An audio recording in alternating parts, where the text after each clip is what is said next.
žemės menas yra? Bendravimas. Tiesiog bendravimas su aplinka.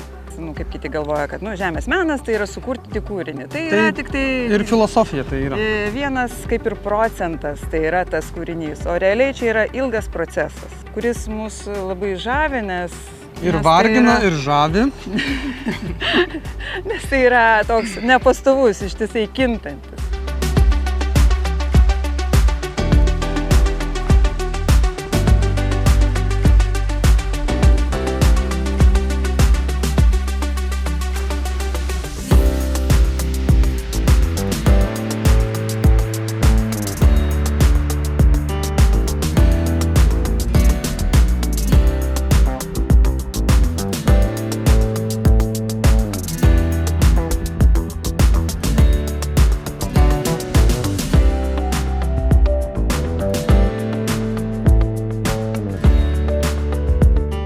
Žemės menas man tiesiog kūryba gamtoje, bendravimas su pačia aplinka, pajautimas aplinkos, bendravimas su aplinkiniais.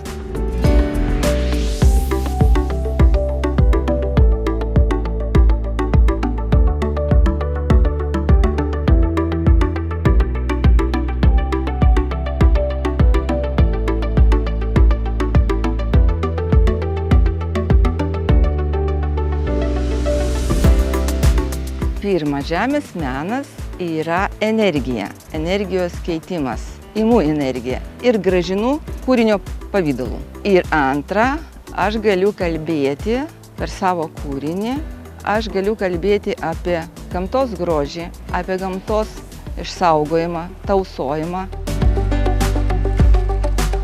Pats Švęskime upę renginys talpina įvairius sritis, tai galvom apie meną ir atėjo natūraliai, kad žemės menas galėtų būti. Ir tuo pačiu dar kažkaip susisieja su mūsų buvusiam idėjom, susijęti kažkaip tai ir krantus per kažkokius meno objektus.